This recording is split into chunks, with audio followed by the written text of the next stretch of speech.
Okey, selamat petang. Nama saya Hajar. Saya berumur 88 tahun. Bekerja di Pusat Dialisis Mak Insya Alam, nurse sebagai bahagian buah pinggang. Okey, dekat sini saya nak berkongsi sikit dengan kawan-kawan semua tentang masalah saya. Saya mengalami sakit jantung berlubang. So, dekat sini saya nak mencerita sikitlah pengalaman saya. Saya pernah dimasukkan ke hospital Ipoh sebelum saya pergi dimasukkan ke sana.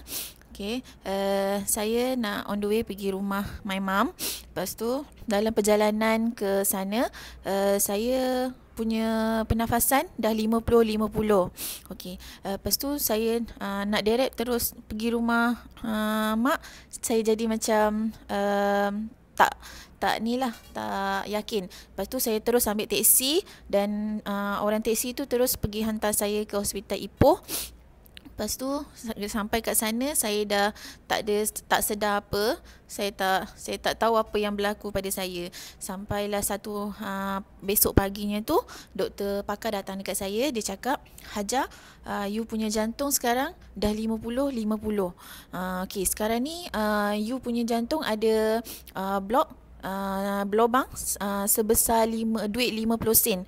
Lepas tu saya cakap, okey, apa tindakan doktor sekarang? Lepas tu dia kata, you kena sign surat operation. You kena panggil you punya ahli keluarga untuk sign surat ni, pengesahan. Tapi dengan saya punya pendirian, saya cakap saya takkan panggil saya punya family dan saya takkan buat apa-apa operate pun kat sini. Sebab family saya, sepanjang saya sakit, family saya tak pernah ada seorang pun yang tahu saya sakit kritikal. Lepas tu sampailah doktor pun terkejut. Dia kata, "Wah, sampai macam tu sekali?" Dia cakap macam tu. Sebab saya takkan susahkan ibu saya sebab ayah saya jauh. So saya takkan susahkan dia walau apa pun. Sampailah doktor kata, kalau apa-apa risiko, you tanggung sendiri. Dia kata. Lepas tu doktor kata, walau macam mana pun you kena panggil you punya ahli keluarga datang. Lepas tu saya cakap, okey, saya boleh panggil. Dia kata. Lepas tu saya call dia orang. Lepas tu dia orang pun on the way datang sini. Mak saya terkejut, mak saya nangis tengok keadaan saya macam tu sebab dia tak pernah tengok keadaan saya yang kritikal dengan saya punya pasang alat pernafasan, dengan saya punya pasang alat-alat jantung dengan wire sana sini.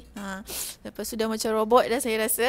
Lepas tu sampai saya cakap dengan my mum, jangan nangis sebab walau macam mana pun saya akan kuat. Angah akan kuat melawan Angah punya penyakit. Lepas tu mak saya cakap, kau memang daripada kecil tak pernah nak dengar cakap orang. Dia cakap macam tu. Okay, sekarang ni doktor pun datang dekat mak saya. Dia kata, Puan kena sign surat ni sebab saya nak buat operation dia petang ni. Lepas tu saya cakap, walau apa pun mak jangan sign surat tu.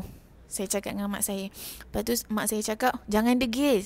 Kita kena ikut follow up doktor. Apa yang doktor sarankan. Sebab Angah punya tahap kesihatan sekarang dah teruk. Dia katakan, jantung saya dah 50-50. Lepas tu saya cakap, walau apa pun mak, kali ni tolonglah saya merayu. Saya cakap, jangan sign dulu. Saya cakap. Lepas tu doktor kata, okey puan, kalau ada apa-apa, dia kata, kami takkan tanggung risiko. Dia cakap. Okay, saya cakap, saya sautlah cabaran apa yang doktor cakap kat saya. Saya cakap dengan dia kan. Lepas tu sampailah petang tu, saya cakap dengan mak saya, mak cari stokis paling terdekat dekat Ipoh ni, mak belikan Angah punya Life Extra 4 kotak. Dia cakap dengan saya. Lepas tu, lepas mak saya on the way, mak saya cakap, okay, saya pun bagi kad saya, bagi dekat mak saya. Mak dengan kakak saya pun pergi beli. Sementara tu saya mesej saya punya upline, Cikgu Yati. Saya tanya dia, Kak Yati, Hajar punya tahap kesihatan jantung dah 50-50, apa yang perlu Hajar buat sekarang? Lepas tu dia cakap, Hajar minum Life Extra 2 paket, satu pagi, satu malam. Lepas tu saya cakap, okey kak, saya akan buat. Lepas tu saya cakap dengan dia, kak, doktor suruh saya buat operate, tapi saya tak nak buat operate. Walau apa pun Hajar takkan buat operate.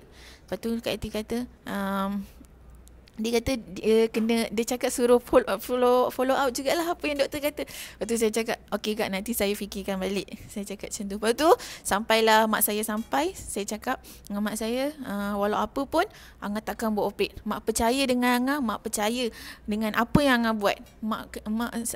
Saya cakap dengan mak saya, mak cuma bagi Angah sokongan dengan apa yang Angah buat. Lepas tu saya minum, saya tak dengar cakap upline saya, Cikgu Yvonne, Cikgu Yati, saya tak dengar apa yang dia cakap. Saya terus ambil 8 paket satu hari 4 pagi dengan 4 malam. Selama 3 hari saya dekat ward. Saya asyik tengok je saya punya meter jantung tu, dia naik turun. Bila saya dengar je bunyi tik, saya dah takut. Tapi saya yakin, saya tengok balik saya punya meter tu, saya tergelak sendiri. Saya kata, okey, ada lagi. Saya cakap macam tu. Lepas tu sampai doktor setiap masa akan bagi kita ubat. Tapi apa tindakan yang saya buat, saya ambil ubat tu, saya pergi toilet, saya buang dalam lubang jamban. Saya tak makan sebiji pun. Lepas tu apa yang saya buat, setiap kali diorang bagi saya buat, itulah yang saya buat. Saya ambil ubat tu, kadang-kadang nurse cakap nak makan Hajar, saya dah makan. Padahal saya ambil ubat tu, saya pergi buang dalam lubang jamban, saya pump. Lepas tu ubat yang saya makan itulah Life Extra, produk Aken. Sampailah 3 hari saya berada di hospital. Saya syukur alhamdulillah saya dikeluarkan daripada ward petang tu, sebab doktor kata keputusan CT scan saya, jantung saya yang berlubang sebesar 50 sen mengecil sebesar 20 sen. So dengan tu saya yakin sampai saya suka dengan keputusan tu, sebab saya yakin suplemen Aken memang sangat-sangat bagus, dan saya yakin dengan diri saya sendiri, saya kuat, saya boleh. Dengan tu saya petang tu saya keluar dengan mak saya tak percaya, mak saya nangis. Mak saya cakap, kau memang seorang anak yang cekal. Dia cakap dengan saya. Lepas tu saya cakap dengan mak saya, walau apa pun, saya cakap, Angah akan teruskan hidup. Walau macam mana pun, mak kena yakin, mak kena bagi support ke Angah. Itu je yang saya minta daripada ibu saya. Sebab ayah saya jauh, saya ada ibu saya saja.